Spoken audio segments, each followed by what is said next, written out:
করলেন, মালটা হাতে ধরে দোয়া করলেন আর কাঁদলেন, বললেন বাবা আল্লাহ তোকে সুখে রাখো, শুধু এবার একটা বউ যদি পেয়ে যায় তাহলে আমার ডিউটি শেষ।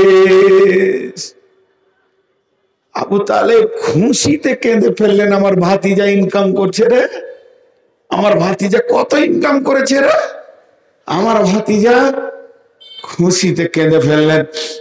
এরপরে খাদিজা মাইসারাকে আলাদা ডেকে বলছে, মাইসারা তোকে যে লোকটার সঙ্গে পাঠিয়েছিলাম ওর ব্যাপারে কিছু বলবি? বল, ওর চরিত্র কেমন বলতো, ওর চরিত্রটা কেমন বল, ওর আখলাকটা কেমন বল। খাদিজাকে বলছেন, মালকিন আমি তোমার ঘরের কৃতদাস গোলাম, ওই লোকটার ব্যাপারে আমি লম্বা চওড়া কথা বলবো না, মাত্র তিনখানা কথা বলবো রে খাদিজা। এক নম্বর, মরুভূমিতে যতদিন ঘুরেছে না জানি কের হুকুম লোকটি বাকে, আমাদেরকে কোনদিন রোদ লাগেনি, আল্লাহর মেঘ যেন আমাদেরকে ছায়া করেছে। দুই নম্বরে খাদিজা রে, ওই লোকটা এত আখলাকওয়ালা চরিত্রওয়ালা, সফরে যত দিন থেকেছি এর মতো ভালো মানুষ পৃথিবীতে দেখিনি। আর তিন নম্বরটা শুনে নাও, যখন আমরা সামনে ছিলাম লোকটি ক্লান্ত হয়ে ঘুমিয়ে গেছিল, একজন নাসারাদের খ্রিস্টানদের পাদ্রী এসে বলল, মাইসারা রে এই ছেলেটি আখিরি পয়গম্বর হবে।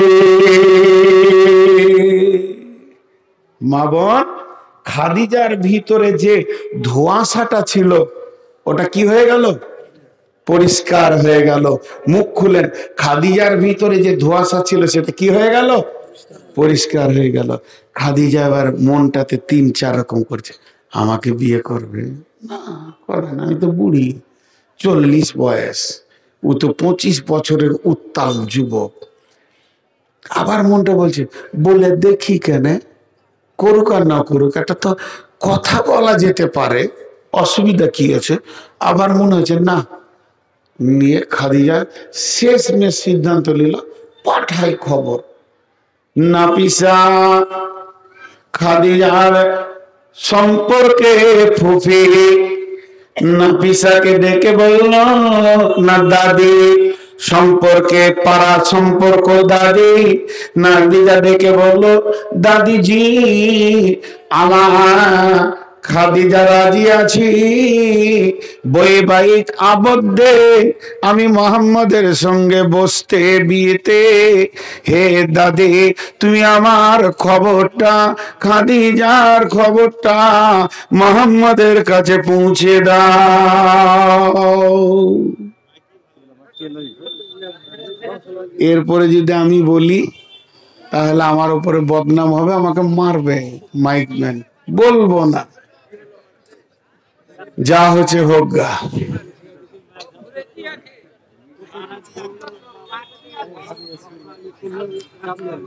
চুপ করেন।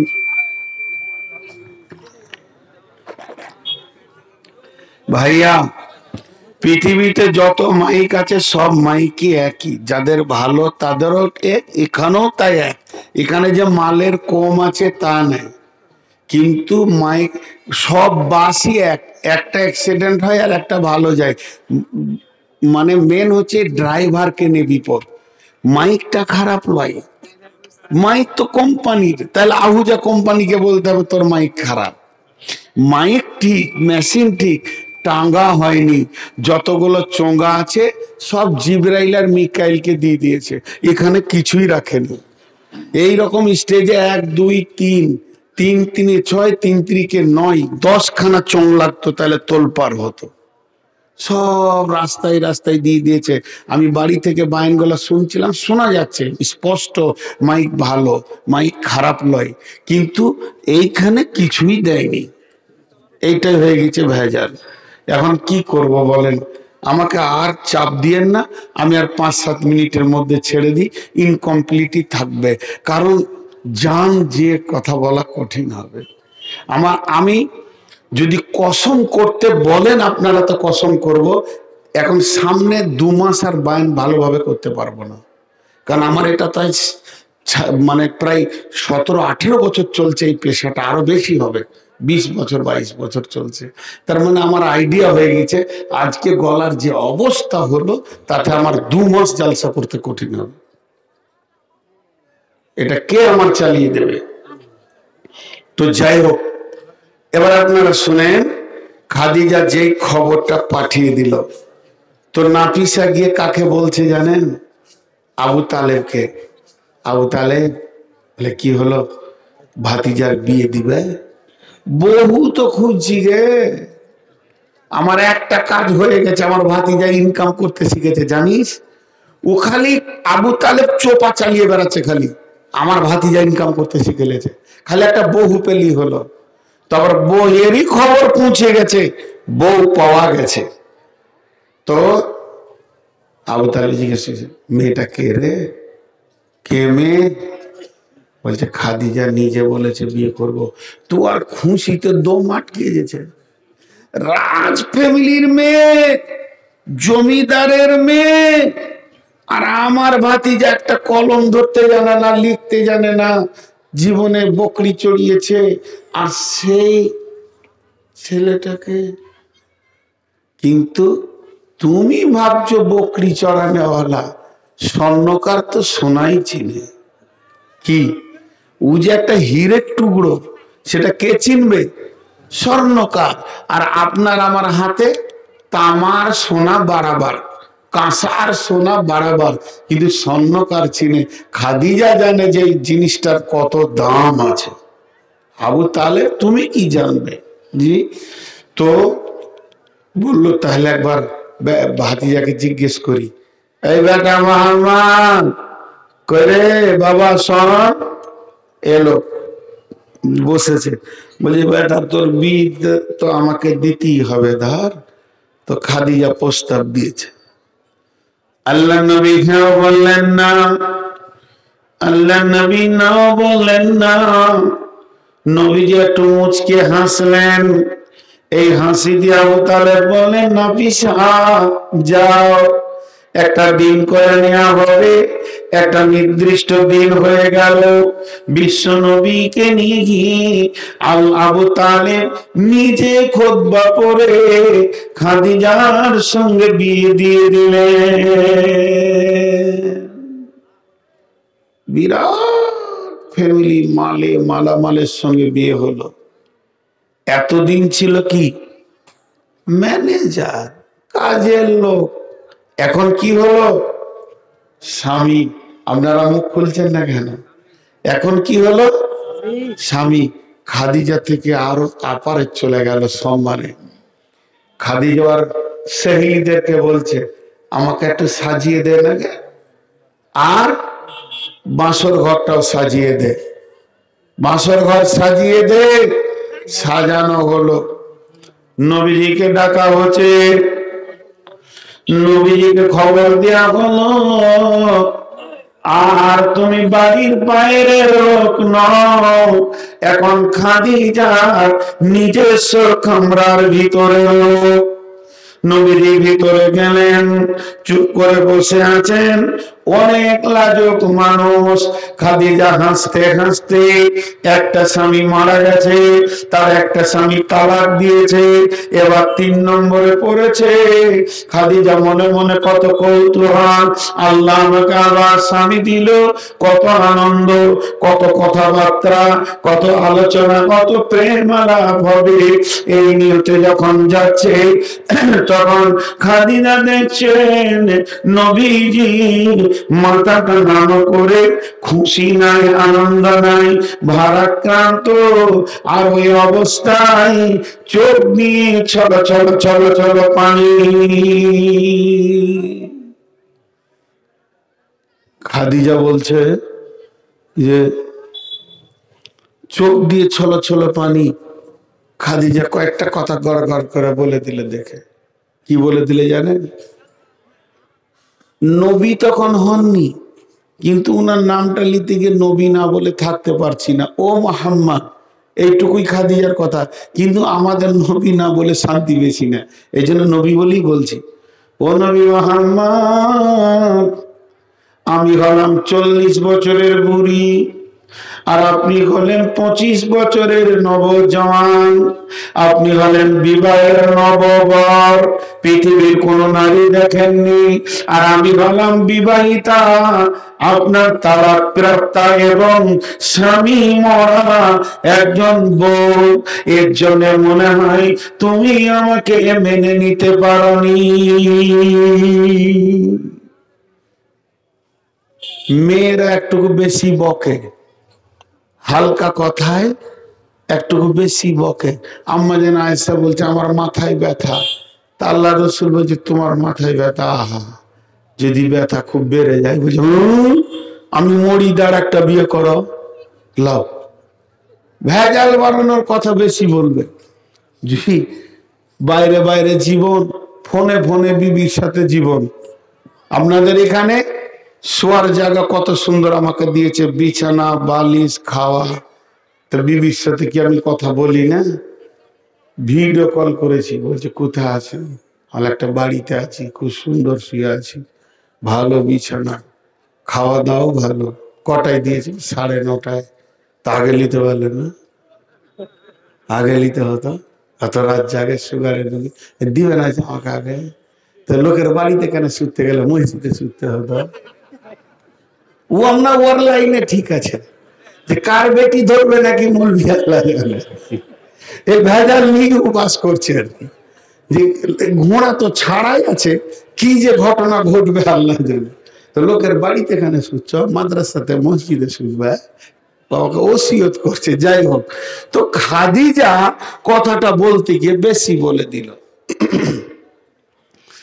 নবীজি ছলো ছলো আঁখিতে কাঁদতে কাঁদতে বলছ খাদিজা তুমি এমন কথা বলবে না, আমি তোমাকে প্রেমের জগতে রেখেছি, হৃদয় দিয়ে বিবি বলে মেনে নিয়েছি, বয়সটা আমার কাছে কোনো ফ্যাক্টর নাই, তুমি আমার বিবি, এখানে আমার এতটুকু কিন্তু নেই। তবে কেন আমি কাঁদছি শোনো, কাঁদার কারণটা আমি এমনই একজন আজকে বিয়ে করলাম, কিন্তু তোমার মুখে হাসি ফোটানোর জন্য, তোমাকে গালে ধরে চুমা দেবে আমার মা সে পৃথিবীতে নাই, তোমার মাথায় হাত দিয়ে দোয়া করবে আমার আব্বা আব্দুল্লাহ পৃথিবীতে নাই। আমি আব্বা মাকে মনে পড়েছে, আর তোমাকে আনন্দ দেওয়ার জন্য 20-25 বড়ি সোনা দিব, এটা আমার ক্ষমতা নাই। তোমার ঘরে আমি দীর্ঘদিন কাজ করেছি, তখন আমি জেনেছি বুঝেছি কত রাত ফেরির ছেলে হাজার হাজার ভরি সোনা দিয়ে তোমাকে বিয়ে করতে চেয়েছে, কেন যে তাদের বিয়েকে তুমি প্রত্যাখ্যান করে দিয়ে আমার মতো এতিমকে গ্রহণ করেছো, আমার মতো মালহীন নিঃস্বকে গ্রহণ করেছো, আমি খাদিজা বুঝতে পারছি না।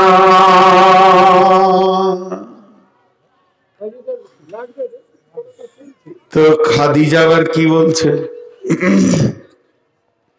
এটাই কি কারণ? মাল নাই এটাই কি কারণ? বলে হ্যাঁ, আমি লজ্জিত, আমি একটা পুরুষ, আমার কাছে মাল নাই।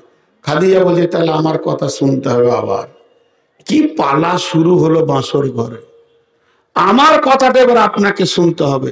বলে বলো। শুনেলেন, আমার যত জমি জায়গা, আমার যত ঘোড়া উট দুম্বা সোনা দানা স্থাবর অস্থাবর যত আমার সম্পত্তি, ইভেন আমি খাদিজা পর্যন্ত, আপনি বললে আমার পা চলবে, নচেত আমার পা বন্ধ থাকবে, আপনি বললে আমার হাত ধরবে, নচেত আমার হাত উঠবে না, আপনি বললে আমার চোখ তাকাবে, নচেত আমার চোখ দেখবে না, ইভেন আমি আমার বডি পর্যন্ত সমস্ত মাল আপনাকে এক্ষুনি দান করে দিলাম। এখন আমি কাঙালি হয়ে গেলাম, এবার বলেন ও নবী মুহাম্মদ, আপনি কাঙালি মেয়েটাকে নিয়ে কি দুনিয়া করবে? মা বল, দান কাকে বলে দেখেন, ইসলামে খাদিজা কি দিয়ে গেছে দেখেন। দান কাকে বলে? বিশ্বনবী বলেন, খাদিজা দাঁড়াও, অনেক বলে ফেলেছো, আমাকে আর একবার বলতে দাও, তারপরে তুমি দ্বিতীয় চান্স বলবে। বলে আপনার আবার কিসের বক্তব্য বলা আছে? বলে খাদিজা রে,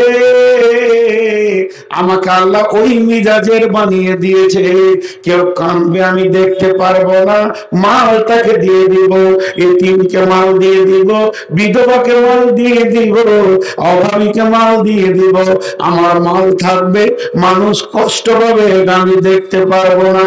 তাহলে মাল দান করে দিলে তোমার কি কোনো আপত্তি থাকবে না?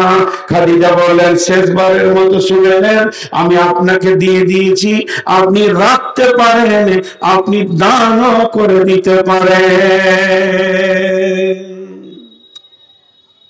বলেন, এখানে একটা হাদিস বলি, আম্মাজান আয়েশার কথা। একদিন আয়েশা বলছেন যে আল্লাহ রসুলের মুখ থেকে খাদিজার কথা এত বেশি শুনতাম, মনে হতো যেন আমাদের সতীনটা বেঁচে আছে। ছেড়ে দেবো বলছে নাকি একটু পরে, মনে হচ্ছে যেন আমাদের সতীনটা, মানে আল্লাহ রসুল এত খাদিজার কথা বলতেন, তা আম্মাজান আয়েশা বলছে যে আমাদের মনে হচ্ছে যেন খাদিজা বেঁচে আছে, এত হিংসা লাগতো। একদিন আয়েশা বলেই ফেললে, ওই যে বললাম মেয়েদের কথা একটু আগে আগে হাঁটবে, আয়েশা বলেই ফেললেন, কি বললে? ইয়া রাসূলুল্লাহ, আমার মতো একদম জওয়ান কচি বাচ্চা মেয়েটাকে পেয়েও কি বুড়িটাকে ভুলবেন না? নবীজি অঝর নয়নে কেঁদেছিলেন এবং বলেছিলেন যে কথাগুলো এখন যেটা বলছি, যখন আমি নিঃস্ব ছিলাম খাদিজা সব দান করেছে। আমি খাদিজাকে আমার কবরে যখন রাখতে হয়, আমি কাফন দিতে পারিনি, আমি এতটাই নিঃস্ব হয়ে গেছিলাম, সম্রাটকে বিলি করে দিয়ে কাফন দেওয়ার জন্য আমার চাচার দেওয়া একটা চাদরকে ব্যবহার করলাম। পা ঢাকছি তো মাথা পেয়েছে, মাথা ঢাকছি তো পা খুলে যাচ্ছে, এই অবস্থায় আমি খাদিজাকে কবরে রেখেছি।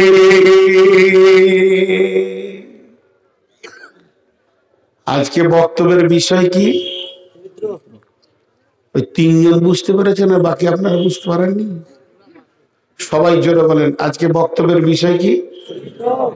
তাহলে এত বড় গল্প এলো কেন? এর ভিতরে একটা বিশাল সমুদ্রে আপনাদেরকে ডুবাইলাম খালি একটা হীরের টুকরো তোলার জন্য। এবার হীরের টুকরোটা তুলছি। কোন ব্যক্তি আমাকে বলছেন আমার বেটার বিয়ে দিব, বেটা আমার বিখ্যাত ইঞ্জিনিয়ার, ডাক্তার, মাস্টার, বড় মৌলানা, মুফতি, মুহাদ্দিস মাদানি। বয়স কত? 25। বেটার বয়স কত? আমি বলছি বর্ধমানে একটা বড় ঘরের মেয়ে আছে, ওর একটা স্বামী মরে গেছে, একটা তালাক দিয়েছে, বয়স 40, বিয়ে দিবেন? আর আল্লাহ দিলেন, এটা আল্লাহ নির্বাচন করেছেন। কেন? কেন বলেন, কেন? ঘুরে সেই চরিত্র। কেন? অ্যাপাচি না, না খাঁচি, গাড়িটার নাম কি? অ্যাপাচি। হ্যাঁ, অ্যাপাচি গাড়ি। তো ওই গাড়িতে আপনি একটা 25 বছরের ছেলেকে হ্যান্ডেল দিয়েছেন, কেমন চলবে গাড়িটা? দেখেছেন এরকম গাড়ি চালানো? কোথাও রাস্তাঘাটে দেখেছেন? ওই রকম ধরনের গাড়ি চালানো দেখলে একটা দোয়া আছে, পড়তে হয়। জানেন দোয়াটা? ওটা বাংলা দোয়া। আল্লাহ ডাম্পারের চাকে ভরে দাও, ওকে, যে রাস্তাটা ক্লিয়ার করে দাও। ও নিজেও মরবে, লোককেও মারবে। তো এই গাড়ি নিয়ে হাঁটছে। মা বোনেরা কান করে শুনেন বিশেষ করে, তাহলে 25 বছরের হাতে হ্যান্ডেল, আর পেছনে বসে আছে কত? 18 বছরের, 19 বছরের। হ্যান্ডেল ঠিক থাকবে? পেছন থেকে বলবে আর একটু জোরে চালাও না জি, মানে ইয়ার আবার আরো দম বেরিয়ে গেছে। হ্যাঁ, সত্য ঘটনা, নিজের ঘরের কথা বলে ফেলছি। আমার জামাই মাশাআল্লাহ মাদানী, আপনাদের দোয়া ছিল, খুব ভালো ছেলে এবং অল্প বয়সের ছেলে হলো অত্যন্ত ধীর মস্তিষ্কের, আর বক্তব্য এত সুন্দর রাখে। আমি যতক্ষণ বকলাম এতক্ষণ ও থাকলে 200 খানা হাদিস শোনাইতো আর কি। তো এত সুন্দর মিষ্টি ভাষী। তা আমি জামাইকে বলেছি, বাবা গাড়ি 40-45-এর ঊর্ধ্বে কোনোদিন চালায় না, এটা আমার ওসিয়ত তোমাকে। ওই রকমই চালাই, ইয়ং ছেলে ওই রকম ধীরে ধীরে যাবে। গোটা গাঁ বলে মৌলভী সাহেব জামাই একটা পেয়েছেন। কিন্তু আমার মেয়ে একদিন বোলপুর থেকে আসছে, ঘর এসছে, বলছে আমাকে জামাই বলছে, আব্বা আমাকে বলছে, আমার মেয়ের নাম করে বলছে, রশিদা বলছে জোরে চালাও। আমরা কত বদমাস তুরে, কেন জোরে চালাতে বলবি? তো হ্যান্ডেল যদি 25 বছরের হাতে থাকে আর পেছনে যদি 16 বছর 18 বছর 20 বছরের মেয়ে থাকে, ও হ্যান্ডেল আরো জোর চলবে। চলবে কি চলবে না? ওটা তো 125 সিসির ইঞ্জিন, আবার 1.5 লাখ সিসি পেছনে বসে আছে, ওর কানে ফিস ফিস করবে চালা। কিন্তু যদি ওখানে 40 বছরের লোক বসে থাকে, কোন একজন মহিলা, মনে করেন আপনার খালা, আপনার বড় বোন, আপনার মামি, আপনার ফুপিকে নিয়ে আপনি চললেন রতুয়া, পেছনে বসে আছে বড় বোন, একটু গাড়ি জোরে উঠবে, পেছন থেকে বলবে আস্তে চালা। তাহলে একটা বয়সের মেজারমেন্ট আছে। আমার রব দেখছেন আমার নবী উত্তাল যৌবনে পৌঁছে গেছে। এখন যদি ওর কাছে ছোট চিংড়ি দিয়ে দিয়ে যৌবনের কারণে উত্তালেতে জীবনে না কোনো জায়গায় কোনো অ্যাক্সিডেন্ট ভুল করে ফেলবে, তো আমি খাদিজার মতো 3টে বোন আছে, এই রকম একটা মেয়ে দিয়ে দিলাম, যাতে একদিকে যৌন ক্ষুধাকে মিটাবে, যেহেতু খাদিজা সেই জামানার বড় সুন্দর মেয়ে ছিলেন, একদিকে তার যৌন ক্ষুধা মিটবে, অন্যদিকে নবীকে গাইড করবে, আর একদিকে তৌরাতের পণ্ডিত এই হিসেবে রসূলকে সাহায্য করবে। খাদিজা যখন মার খেয়ে ঘর ঢুকতেন, রাসূলুল্লাহ সাল্লাল্লাহু আলাইহি ওয়াসাল্লাম যখন মার খেয়ে ঘর ঢুকতেন, তো খাদিজা বলতেন, যেহেতু মাথা ঠান্ডা, 40 বছরের মেয়ে, ইয়া রাসূলুল্লাহ আপনি যে নবী ওরা চিনতে পারেনি, আপনি মাফ করে দেন, মাফ করে দেন, আল্লাহ আপনার ইজ্জত বাড়াবে।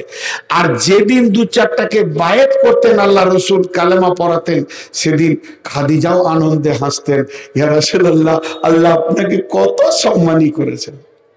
তার মানে স্ত্রী হিসেবে যে সঙ্গটা দিতে হয় এরকম দিয়েছে। কিন্তু আমি ধরেন 25 বছরের যুবক, আপনাদের জামে মসজিদের ইমাম, আর ইমামের একটা কোয়ার্টার আছে, বিবি নিয়ে আমি বাস করছি। আমার বিবি হলো 20 বছরের, আমি 25 বছরের। সেক্রেটারি দুটো কথা বলে দিয়েছে, পাবলিকে দুটো কথা বলে দিয়েছে, আমার বিবি তখন কুপুরে কাপড় বন্ধকে দেখে নিব কি ভেবেছে, বলবে কি বলবে না, এতে দিন আগাবে না।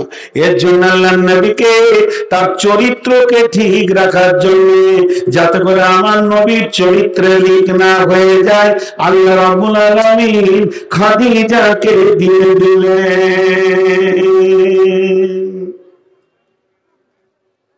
दोनों जवानी का मिस्त्री में सुर न जी, न तेरा कसूर न मेरा कसूर, न तूने सिंगल दिखा न मैंने सिंगल देखा, एक्सीडेंट हो गया रब्बा रब्बा। দুটো যদি জোয়ান হয়তো অ্যাক্সিডেন্ট তো হবে, অ্যাক্সিডেন্ট তো হবে, এ তো বিপদ ঘটবে। জি, এবার চলেন, এ বিয়ে তো আশ্চর্য গেল। আর একটা বিয়ে, সেটাকে বিশ্বনবীর বয়স যখন 45, আম্মা জান আয়েশার সেদিন জন্ম। আম্মা জান আয়েশার বয়স যেদিন 7, বিশ্বনবীর সঙ্গে বিয়ে হয়। আম্মা জান আয়েশার বয়স 9, বিশ্বনবীর সঙ্গে বাসর ঘরে যান। আম্মা জান আয়েশার বয়স যখন 18, তখন বিশ্বনবী পৃথিবী থেকে বিদায় নিলেন। বিশ্বনবী মরার আগে সাহাবীদের ভিতরে কেউ বলেছিলেন, ইয়া রাসূলুল্লাহ, আপনি মরে গেলে আয়েশাকে বিয়ে করব। আল্লাহ আয়াত নাযিল করে সারা পৃথিবীর জন্য নবীর বিবিদেরকে হারাম করে দিয়েছে। 63 থেকে 9 বাদ গেলে কত হয়? 63 থেকে যদি 9 বাদ দেয় 54। 54 বছর যখন রসুলের বয়স, আম্মা জান আয়েশা তখন বাসর ঘরে রসুলের সঙ্গে। 52 যখন রসুলের বয়স, তখন বিয়ে পড়ানো হচ্ছে। জি, 52 থেকে আরো 5 দিন, 47 যখন রসুলের বয়স, আম্মা জান আয়েশা জন্ম নিচ্ছেন। জন্মের পরে পরে কিছুদিন পর বিয়ে পড়িয়ে দেওয়া হয়েছে। আসমান থেকে ফাইসালা এসেছে। 3 বার স্বপ্নে দেখেছে, লম্বা ঘটনা আছে। তার মাঝে নাইছে সবসময় ধুলাবালি নিয়ে খেলা করতেন, ধুলাবালি নিয়ে খেলা করতেন, ধুলাবালি নিয়ে খেলা করতেন। কত ছোট মেয়ে। একদিন নবীজি আসছেন সফর থেকে, আবু বকর বলছেন, বেটি রে বাড়িতে যাও, হাত মুখ গুলো ধুয়ে নাও, কাপড় চেঞ্জ করে নাও, আমার জামাই আসছে, তুমি নোংরা থাকিও না। সঙ্গে সঙ্গে মাকে গিয়ে বলছে, মা আমাকে সুন্দর করে পরিষ্কার করে দাও, আমি স্বামীকে দেখা করব। বিশ্বনবীকে গিয়ে আম্মা জান আয়েশা গল্প করছেন, ইয়া রাসূলুল্লাহ, আপনি আমি আমার নবীজি বললেন, আয়েশা তুমি কি খুব খেলতে ভালোবাসো? বলে, হ্যাঁ, আমি শুধু খেলতে জানি না, আমি দৌড়তে শুদ্ধ পারি। আম্মা জান আয়েশার উপরে যখন তোহমাত এসেছিল, তো হযরত আলী কি বলেছিলেন? হযরত আলীর হচ্ছে শাশুড়ি, হাজি 7 বছর 9 বছর 9 বছরের 10 বছরের শাশুড়ি। আর বাড়িতে জামাই এলে ব্যস্ত কে হয়? বিবির থেকেও বেশি ব্যস্ত হয় কে? শাশুড়ি। কি খাওয়াবো? এদিকে আলী হযরত আলীকে বসিয়ে দিয়েছে। সেই যুগে মোড়া হোক আর চেয়ার হোক যা ছিল, হযরত আলী বসে আছে। আর শাশুড়ি কি করছে? এমনি করে আটা রেডি করছে, রুটি করবে। তো আটার ভিতরে হাত ভরে দিয়ে ঘুমাইছে। হায় রে শাশুড়ি! আর ওইদিকে বকরিতে আটা নিয়ে পালাইছে। হযরত আলী হাসছে, এ শাশুড়ির রুটি হবে কখন, আর আমি খাবো কখন? শাশুড়ি ঘুমাইছে। তো এ হলো আয়েশা। কিন্তু কিন্তু এত কচি মেয়েটাকে আল্লাহ কেন এই রসুলের কোলে দিলেন? এর ভিতরেও আছে চরিত্র, এর ভিতরেও আছে চরিত্র। শুনেন, ভালো করে শুনেন বন্ধুরা আমার। এখন একটা আয়াত মুখস্থ করতে পারি না, এমনি করে কোরআন দেখে দেখে দেখে দেখে বলি। এক যুগে ছিল 2 বার দেখলে মুখস্থ হয়ে গেছে, এখন কিন্তু মুখস্থ হচ্ছে না। কিন্তু এখানে যতগুলি লোক বসে আছেন, যাদের 42 বয়স, 60, 65, 70 বয়স, তারা কি আর কোরআন মুখস্থ করতে পারবেন? পারবেন? কিন্তু বলেন, ওই বুড়াটাকে যদি বলা হয় ক্লাস 1 এর কবিতাটা বলো, তো বলে দেবে। পারবে কি পারবে না? কোন ছোটতে মুখস্থ করেছে, মগজে এমন ভাবে ঢুকে গেছে, তার মানে কচিতে ব্রেনে যে মুখস্থটা হয়, ওইটা বয়স্ক ব্রেনে সেই মুখস্থ হয় না। তাহলে রাসূল সাল্লাল্লাহু আলাইহি কেমন করে খেয়েছেন, ওটা হাদিস হবে। রাসূল সাল্লাল্লাহু আলাইহি কেমন করে শুচেন, সেটা আমাদের জন্য হাদিস। রাসূল সাল্লাল্লাহু আলাইহি কেমন করে চলছেন, এটা আমাদের জন্য হাদিস। রাসূল সাল্লাল্লাহু আলাইহি কেমন করে রোজা রেখেছেন, ওটা আমাদের জন্য হাদিস। হাদিস। রাসূল সাল্লাল্লাহু কেমন করে আপনার কিনা ঘুমিয়েছেন, ওটা আমাদের জন্য হাদিস। রাসূল সাল্লাল্লাহু কেমন করে নামাজ পড়েছেন, এটাও আমাদের জন্য হাদিস। এবার বলেন, এগুলো কে দেখেছে? আলী দেখেছে, ফাতেমা দেখেছে। কে দেখেছে? হাসান দেখেছে, হুসাইন দেখেছে, আনাস দেখেছে, আবু জার দেখেছে, আবু হুরায়রা দেখেছে, জাবের দেখেছে, জুবাইর দেখেছে, হানজালা দেখেছে, আবু বকর দেখেছে। এই সব সাহাবীরা বলে দিয়েছেন রাসূল কোথা হাত বেঁধেছিলেন, রাসূল কিভাবে আবেদন করেছিলেন। কিন্তু বন্ধুরে, রাসূলের এমন একটা জায়গা আছে, ও জায়গায় আলী, ফাতেমা, হাসান, হুসাইন ছোট ব্রেনে কেউ যেতে পাবে না। সেটা হলো স্বামী স্ত্রী নির্জনে যখন যাবে, কারো পারমিশন থাকবে না। তা রাসূল কিভাবে বিবির সঙ্গে মিলেছেন আর কিভাবে গোসল করেছেন, এটাও তো হাদিস হতে হবে। এই জন্য ওই বুড়িরা মনে রাখতে পারবে না, আল্লাহ একটা কচি বিবি রাসূলের কোলে ভরে দিলেন। এবার আম্মা জান আয়েশা এত সুন্দর করে মুখস্থ করে নিলেন যে যতগুলি স্বামী স্ত্রীর হাদিস আছে একজনাই বর্ণনা করেছেন, সেটা আম্মা জান আয়েশা। আল্লাহ এই জন্য কচি বিবিটাকে দিলেন যে তুই মনে রাখবি বিবির সঙ্গে কেমন করে মিলতে হয়, রাসূল কিভাবে মিলেছেন। মদিনাতে একটা ভেজাল চলছিল। ভেজালটা কি? যে উজু করার পর বিবির গালে চুমা দেওয়া যাবে কিনা। আমি ছোটখাটো বলছি, বড় গলা বলছি না। বড় গলা আছে, হাদিস থেকে দেখে নেবেন। উজু করার পর বিবির গালে চুমা দেওয়া যাবে? ও বলছে যাবে, ও বলছে যাবে না। রাসূল নাই, তো যা আয়েশাকে শুধিয়ে আয়। পর্দা থেকে জিজ্ঞেস করলাম, জানা আয়েশা, উম্মুল মুমিনিন আপনি বলেন উজু করার পর বিবির গালে চুমা দেওয়া যাবে কি না উজু ভেঙে যাবে? আম্মা জান আয়েশা বলছেন, আমি বাড়িতে দাঁড়িয়ে থাকতাম, নবীজি উজু করতেন, কখনো চাদর দিয়ে গামছা দিয়ে মুখ মুছে যেতেন, কখনো কখনো মুছতেন না। তো আমি দাঁড়িয়ে থাকতাম, বিশ্ব নবী উজু করে যখন মসজিদের দিকে যেতেন তখন কখনো কখনো আমার গালে চুমা দিয়ে চলে গেছেন। তার মানে বোঝা গেল উজু করার পর বিবির গালে চুমা দিলে উজু ভাঙবে না, তবে সেটা আদরের সঙ্গে। সেক্সুয়াল হলে হবে না, জড়িয়ে ধরে এখন আধ ঘন্টা ধরে খালি চুমা দিতেই লেগেছে, এই ভাজা করলে হবে না। একটু মন গেল, দাঁড়িয়ে আছে, হাসি মজা করলাম, একটু চুমা দিয়ে চলে গেলাম, তো উজু ভাঙবে না। তাহলে এই সমস্যাগুলো সমাধান করেছেন একমাত্র আম্মা জান আয়েশা। তার মানে টোটালটা অঙ্কে দাঁড়াচ্ছে রাসূলের চরিত্র। যে শেষকাল আল্লাহ বলছেন ফাআম্মাল ইয়াতীমা ফালা তাকহার, হে নবী তুমি এতিমদেরকে ধমকাবে না। ওয়া আম্মাস সাইলা ফালা তানহার, ভিখারিকে ধমকাবে না। ওয়া আম্মা বিনি'মাতি রাব্বিকা ফাহাদ্দিস, যতদিন তুমি বেঁচে থাকবে তোমার রবের নিয়ামতটাকে মুখে বলতে থাকবে। আপনাদের কিছু মনে আছে? কি মনে আছে? মালটা দিয়েছি কি দেয়নি? হাজি ভাই, তাই না? আল্লাহ বলেছেন অতি সত্বর দিব। আল্লাহ এতগুলা কথা বকে রাসূলকে, কিন্তু মালটা দিয়েছি কি দেয়নি? মুফাসসিররা বলছে মালটা দেননি। জোরে বলেন আলহামদুলিল্লাহ। কেন আলহামদুলিল্লাহ? বলছে ওটা অন্য কিছু নয়, ওটা অন্য কিছু নয়। কিয়ামতের মাঠে আমার নবী যখন উম্মত বলে কাঁদবে, আল্লাহ তার উম্মতকে তার সঙ্গে জান্নাতে দিয়ে খুশি করে দেবে। এটাই বাকি রেখেছেন আল্লাহ। বলেছে তোকে আমি দিব, তোকে আমি খুশি করে দিব। যা তা কাঁদবেন কখন রাসূল?